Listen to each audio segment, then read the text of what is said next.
it's one of my, really, it's one of my favorite, one of them. It's a very interesting chapter. Yeah, and it is such a life benefiting way of doing things if we would do it. You know, the navigating part, the planning part. So the quote is, anyone can steer the ship, but it takes a leader to chart the course. And again, you know, as we all know and talked about so many times, you know, you have people that can do a job, they can do the labor, but they can't really lead. You have people, sometimes you have to guide them step by step. Sometimes you have to, sometimes they just, even like we talked about entrepreneurs, they're good at creating things, but they're not good at leading through things. You know, like the McDonald brothers, you know, things like that. They just didn't know how to navigate to that next level. So, and again, in the Not Law Navigation, if you read the story of the two groups, the two leaders that wanted to be the first to the South Pole, you know, one was very, very strategic. He laid out a map, laid out a plan. The other just kind of, let's get there first. You know, let's rush through it. And one thing that I've always heard and have learned more and more, that it's very wise. If someone forces you into a decision right now, best just not to make the decision. Yep. You know? Yeah. Yeah, learning over time is, if you make a hasty, not even if someone's forcing you, if you just make a hasty decision without letting it settle, letting it think about it, shake it out a little bit, it's usually a bad one. Yes. Because too, there's so many other things that could happen. And then if you would have just waited, you'd be like, oh man, I didn't have to do it that way. Or it would have been better this way. Or now I'm locked in. Or, you know. Right. So, any comment? It's like draft picks in the NFL. Hey, that's right. Yeah. Yeah. Well, the Avengers movie came to mind. What's that? We gotta have a plan of attack, and Iron Man says, "I have a plan, attack." Yeah, yeah. But you know, we're not all Iron Man, so That's right. we have. We can't shoot beams out of our wrists. Yeah, we don't have that iron body to protect ourselves, but I've always tried to be one to be decisive. Make a decision, go with it, and make corrections as you go. And I've learned over time that decisiveness still needs some steeping. They're like, you know, you need to think a little bit. Yeah. Well, and that brings us to the next point about the acronym Plan Ahead. I found it interesting in that that kickoff story that the team that made it successfully, but pretty much flawlessly, it sounded like, not Scott, the other guy, but he didn't even want to go to the South Pole. He wanted to hit the North Pole first, but it had already been done. Oh yeah. Yeah, so it was just, I don't know, kind of interesting that one of them, it sounded like, was the one that failed miserably and died in the process. That was his original destination that he wanted to go to, and the other one, it wasn't even, it just sort of fell in his lap. Didn't have a choice. You know what's interesting about that too is, because it's something I always talk about, is what is your purpose? You know, because like you said, I mean, he had a goal, but then it was almost like he wanted the glory of accomplishing something first, more than accomplishing the goal. Yeah. It was his own glory that drove him. Because you say, I want to be here first. Well, I can't do that first, so I want to do this first. You know what I'm saying? That's a good point. Because it sounds like his purpose was selfish. His purpose was to get the glory. It wasn't necessarily the journey or, And we gotta hurry up, we gotta get there now, so yeah, pack up and load up and let's go. yeah. Because I got beat the first time, Yeah. so now I gotta hurry up and get there. You know? Yeah, and he suffered from, he didn't know what he didn't know because the other guy studied out. You know, That's true. Jason, I like this. You're on that. I mean, you know, he really investigated and he talked to, Yeah. Yeah, he actually Yeah. studied not just the terrain, but people who lived there. He took time to Yeah. actually meet, with the Eskimos and the people that actually lived in that area. Oh, yeah, the clothing. Instead of just yeah. the You clothes. made sure you had the right clothing, you made sure you had the, yeah, Well, he studied the whole picture, yeah, including his people. yeah. And where he's And gonna had- stop on the No, ride. I mean, he had yeah. all the stops planned out, what supplies he would need in between stops to make it to the next stop. Yeah. That reminds me too of Nehemiah building the wall. You know, how he went, he studied, he looked what needed to be done, he kind of planned ahead. And two, something else that's interesting you don't hear a lot about, but my understanding is that, because as far as not just looking at it from your perspective, but other people's, is the people that he had working, they worked close to their homes. Like, they had ownership. Right, this is your section of the wall. You Yes. work on this part. Yeah, that was what they were gonna see Yeah. daily. That's where they were gonna live, so they took ownership. And so that was very strategic in navigating that process too. One thing I think to really draw from that, we live in not saying that I could speak for the society and the time I live in, it's very fast paced. It's Right. try to blow out everything we can as quick as we can, but he specifically set timetables, the 6 hours. We're not going no more than 6 hours. And he didn't. Well, it worked perfectly in a sense. But the guy was in a rush. Right. Everything broke down within days, pretty much.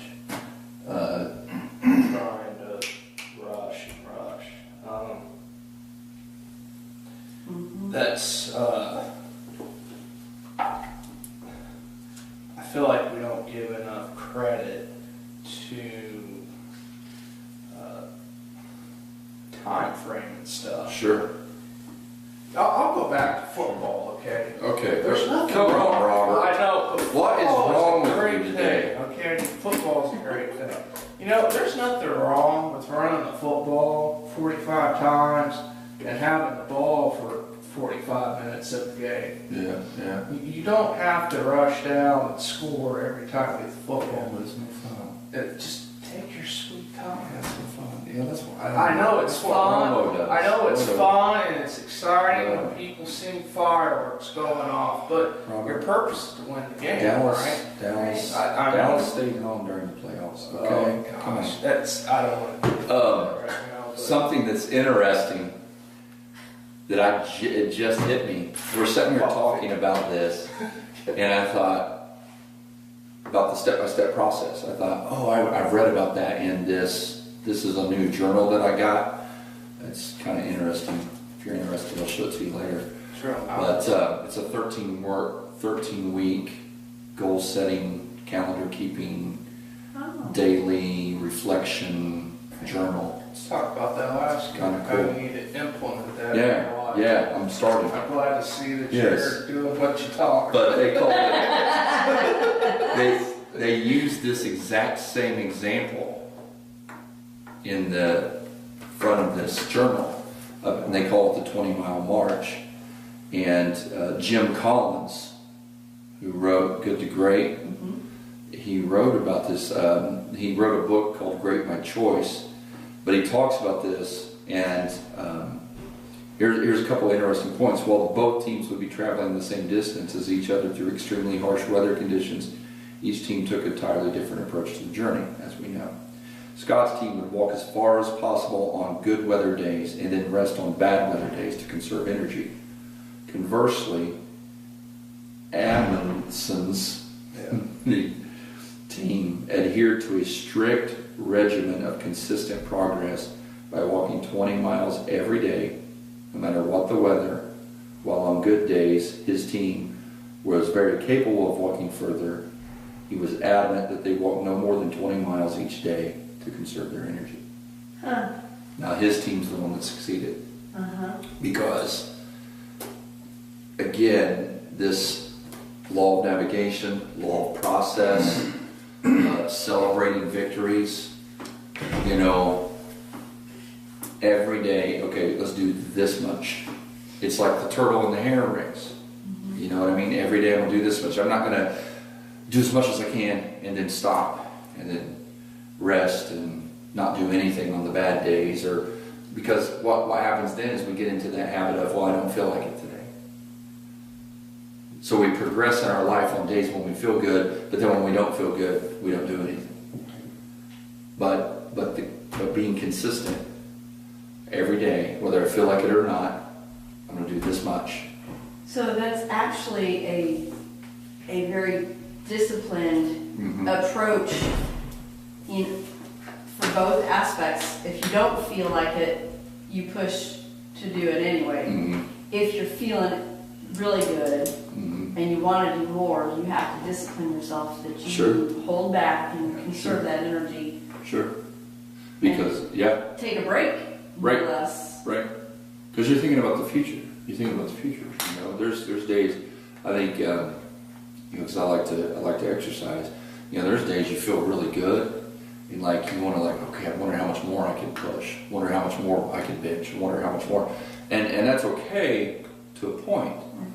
But at some point, you know, especially when you start getting a little older, you just got to say, okay, I did that. That's enough. Because all it takes is that one bad move, and you blow out your shoulder, you're done for the rest of your life. You know, so you gotta. And then on the bad days when you don't feel like working out, that's when you really have to push through, because you know, again, if I don't stick with it, my body will tell me later. So, anyways. Yeah, that's a good point. That's something I hadn't really caught in that when I was reading that. That's a good point. The law of navigation. Anyone can steer the ship, but it takes the leader to chart the course. So we learned it requires preparation.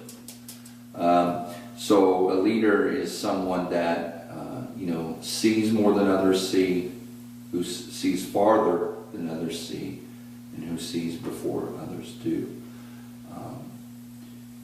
You know, it's just those people that have that intuition. They again stop to look at the big picture. They see all around, see the obstacles, see what may come.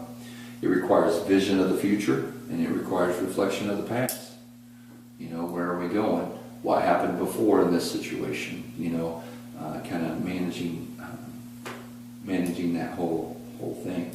Now, again, to the acronym Plan Ahead, which I really, really like, and as I was reading through this, I'm like, man, I really want to try to apply this to my life, but predetermined. So in our life, in our goals, and everything we do, our job, what we're setting out to do in the kingdom, predetermine the course of action. Okay, what is it we want to do? So, you know, the goal was the South Pole. That's the predetermined course of action. Lay out the goals. How are we going to get there?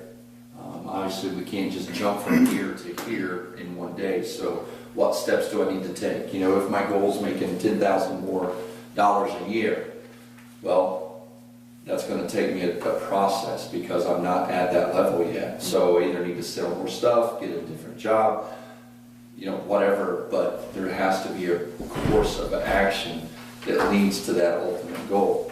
So we have to lay out the plan, and then you adjust your priorities. So I'll just throw out a question. It may seem obvious, but I just want input. So we have our course of action, we have our goals, adjust our priorities.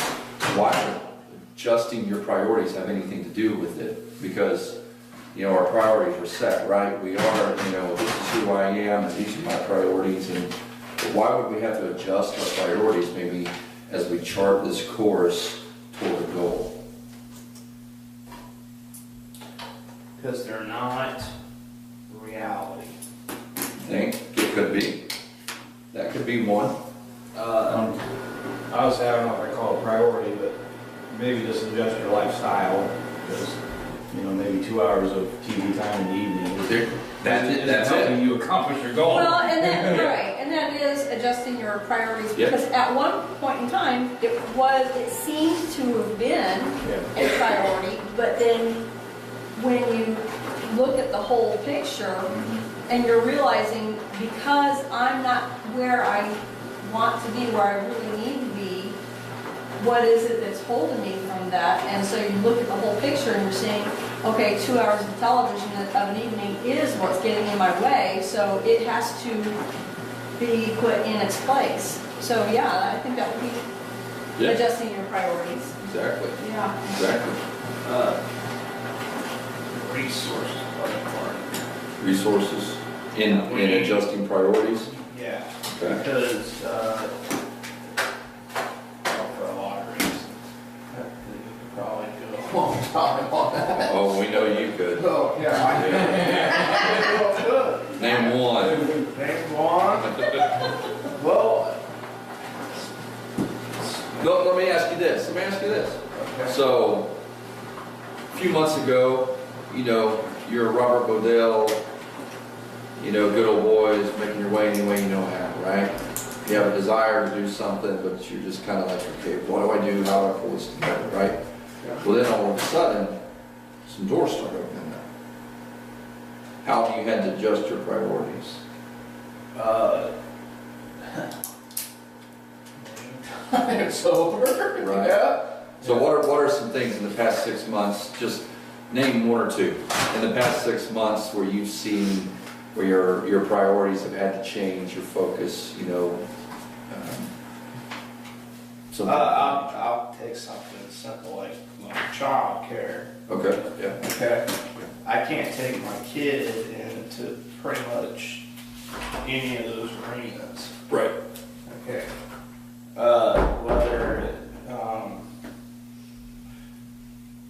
Whether it be his age, okay. If he was a little bit older, maybe I could Right. take him up for a jail visitation. He could sit Right. out there and play his DS and entertain Right. himself for Right. 20 minutes, and I would just feel a little more comfortable with that rather than being 7. But then there's fields of,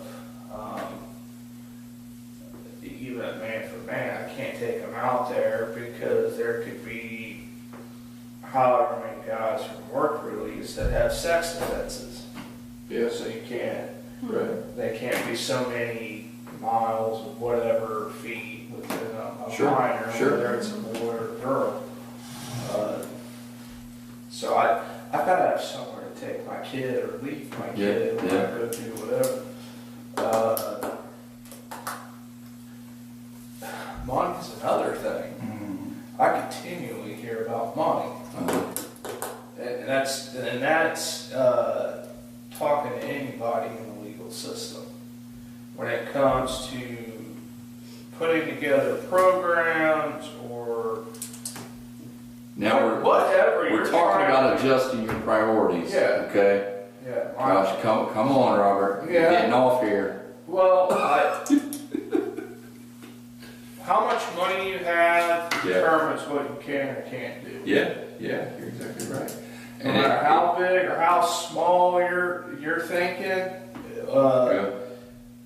the state of Indiana is just not going to write you a grant for $2,000, Right. which is small. I mean, they've got very, very large grants that you can get just because you want to do a good humble cause or something. Right. Okay. So, how does that make you have to adjust your priorities? You've got to determine what's more important for now and what can be done. Yeah. In the future. There you go. Exactly. Focus more on. Prioritizing right now. Not long ago, I mean, as I was growing in certain areas of my life, there was like a show I like to watch, like every day. It was a news show, and like I'd sit down and watch it, and I'd spend a couple hours a day on just getting all this information, and but then my priorities started to shift, because it's like, okay, all of that brought me here. Well, now it's the doing. It's taking that and doing. So I've been in the process of doing, and I wasn't able to, I couldn't sit down. I didn't have the time to sit down and watch that, because there was other priorities now. And so I had to, unsubscribe, save my money, prioritize my time, prioritize my money, because I wasn't, you know what I mean? And so you just adjust along the way, because right now this is a priority, but this priority only gets me here. After I reach here, now it's time to change priorities, because the things that I did to get me here, I may not need to do anymore to get me here. So you prioritize, you discipline, you challenge, and every step of the way it's something different, it's something new, it's a new challenge, it's a new priority. And so and then mention finances, like that's where I'm at too. I'm thinking, okay, just in personal finances, things that were okay to not pay attention to before, now we're all of a sudden starting to chip away at what really should be the priority, because you only have so much in your bucket. So if I'm dripping it over here, then I don't have it for over here. So adjust. We have to adjust as we go. What's a priority? Because here's the thing too. Each step is going to bring something that you may not have seen. So like this journey that they took, in as far as weather conditions, I mean, they go so far, and then the weather changes into some unforeseen tragic circumstance. Well, all of a sudden now your priorities change, because now you're looking at survival instead of leisure. You're looking at survival instead of pleasure. So some of the things that mattered here don't matter anymore, and so you adjust as you go. You're geographically where you're at. Really, that plays a big role too. Yeah, because there's stuff that Madison County is willing to do, and willing to do, and I mean in all phases, put effort into. That Delaware County doesn't give a lick about, right? Right. And then even on a statewide level, there's, me and the security guard got talking about this. Indianapolis has expanded so much, okay, that the state itself has more interest in cleaning up the Madison County area, because Hamilton County has grown so much. They're a lot more interested in floating money to clean up the Madison County area than they are the Delaware County area. For all I know, that could be the cutoff line. They could say, we're going to get into this area, and that's where we're going to stop. We deal with that too in Henry County. Yeah. Okay. See. Yeah. So that's going to play some sort of prohibiting factor in what I can do over there, as opposed to what my priorities are going to be here. Sure. Another thing of adjusting priorities, I've found that in life you've got different things that come against you, or that you're having to deal with, that might be important, but because of one thing or another that's going on, it may not be quite so urgent. So there's a lot of different important things that you have to set aside, so that you can deal with the urgent things that you've got to take care of right now. And you have to pay attention to the fact that these were urgent, and once you've got them taken care of, Yeah. you have got to readjust back to paying attention to the important and the essential things that maybe you could set aside for the time being while you're taking care of the urgent things. And then those urgent things, you need to see that urgency's gone. Yeah. And you need to then switch back. Yeah. Something So like, that's where we deal with the urgent, because sometimes things are urgent but not important. Right. And sometimes things are important and urgent. Sometimes things are important and not urgent. And what I would say the small, it's the little foxes that spoil the vine. Those little foxes is what keeps us from doing what's important but not urgent. Right.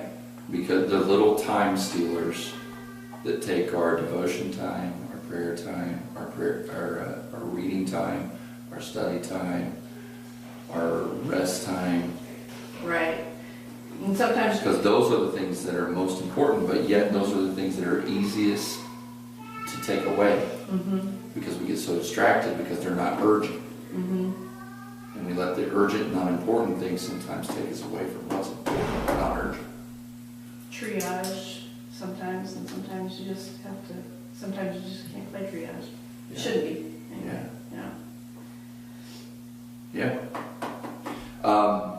Then notify key personnel.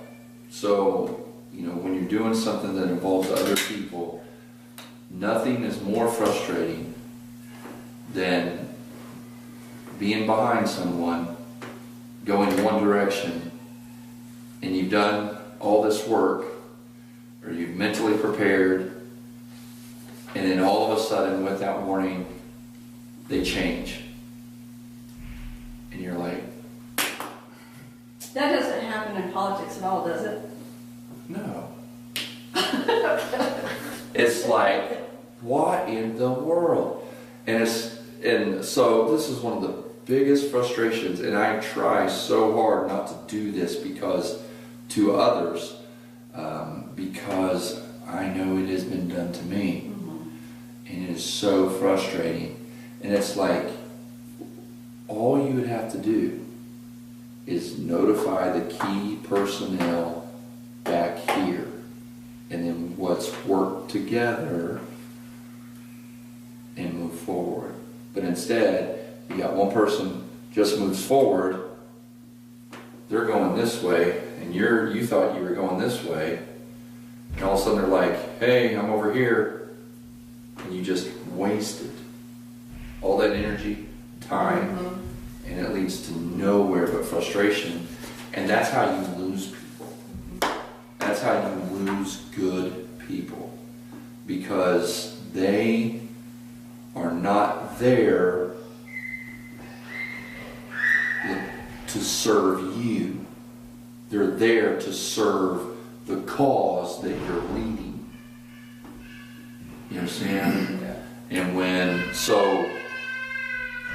that'll cause, you'll lose great leaders. You'll lose great people, because they will get so frustrated. They'll say, look, I can do this somewhere else, or I can find another avenue to direct my energy, because they keep hitting that ceiling.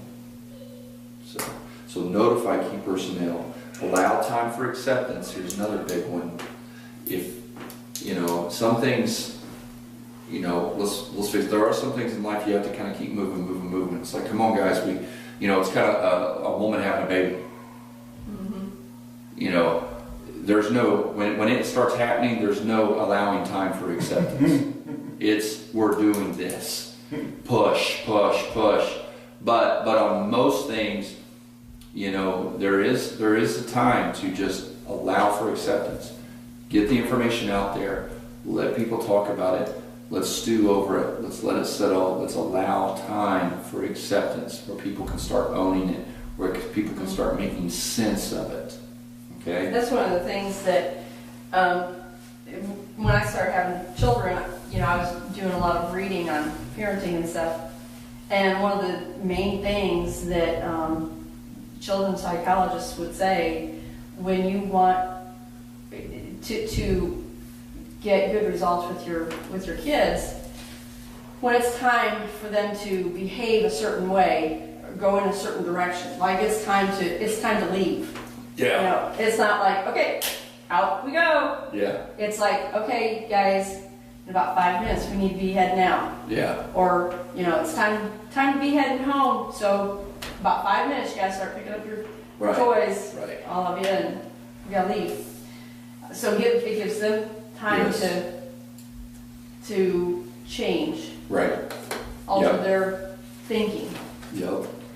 You're exactly right. And adults have to. Exactly. That's what I was just thinking. That's what I was just thinking. And then once you have that, you know, head into action. Now, as you head into action, you expect problems. It's not going to be smooth. You know there's going to be problems. Just always continue to point to successes, especially during the problem time.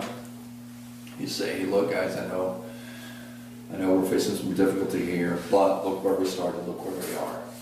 You know, we are going somewhere. And I think most people solid people will stick through the problems as long as they see that they've made headway. If you can reflect back to the headway that we've made. So it's like in county government, there was, you know, over a couple years' time, we've made a little headway. And then there was one meeting where a couple of elected officials, they've worked in the county for quite a while. They've seen it all. They've been there, done that. You know, they've seen broken promises, empty words, right? And they're like, oh, it'll just, you know, right? Just, and it was negative because based on their past experience. And I said, hold on. I said, think about it. Think about where we were. Think about what's been done. Think about where we're at and the changes we have made. And they're like, yeah, okay, I see that. You know, it's just, again, yes, it's just little. You cannot turn a big ship on a dime. It's a slow, steady turn, you know, especially if you're trying to change complete directions. Yeah. You know, so it does take time. So you have to point to those successes and remind everybody we are headed in the right direction. And then, you know, daily review your plan. Again, this is one of those things that's important but not urgent. You know, because we can easily get a week, 2 weeks down the road and go, okay, where am I even at in this goal? Where am I even at in this project? But here's one for me. Again, finances. Because money seems to be coming in and out so fast, if I would just take a couple minutes a day, I would have my hands. I would be able to be set, you know, be secure with where, okay, I got this bill, okay, this is coming up, this is this. But instead what I do is I'll take, you know, let a week or two pass by because I don't feel like taking the time. And then in 2 weeks I'm sitting down with a huge pile, working my way through it for 2 hours. You know, so it's that daily review. If just these little things, if we just take these little couple minutes for the daily review, that's why I'm trying to, I invested in this because to work it requires a daily review. So you just go through each day, each night, plan for the next day, recap the day, and move forward. So, the other thing I want to point out is two things. So, in all of our steps in navigating the process, where we're headed, what we're doing, whatever goal, whatever path we're on, do the next right thing today. Just do the next right thing today. Don't worry about the 5th thing, the 4th thing, the 10th thing. What's next? What's that one next right step? And one of my favorite quotes was from, you know, the great philosopher, rapper Will Smith. Rapper/actor Will Smith. Kind concussion was really good, by the way. I haven't seen that, but Different vibe for him. that's what I've heard. Really. That's what I've heard of it. Squirrel.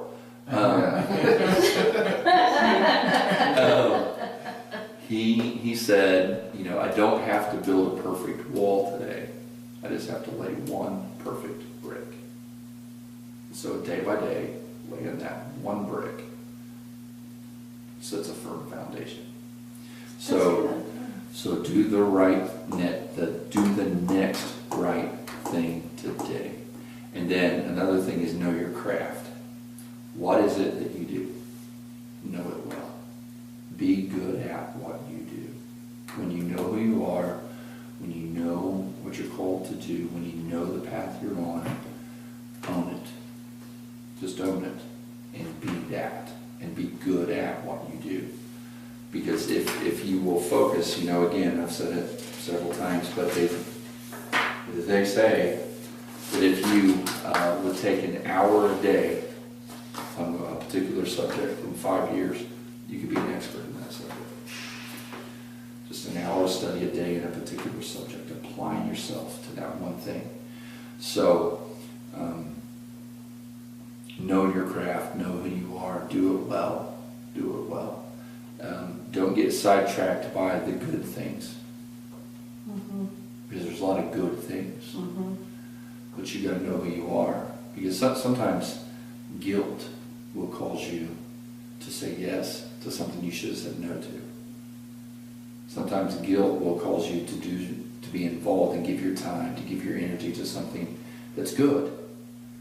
But it's not conducive to where you're going. It may not be expedient It's not expedient. for us just because it's good. Exactly. And Paul talks about that. Yes, all things are lawful to me, Yeah. but not everything is good for me. So, and that goes, it's a huge part of navigating, is to know who we are, to know where we're headed. Say no to good things sometimes. It's easy to say no to the bad things, Yeah. but right. sometimes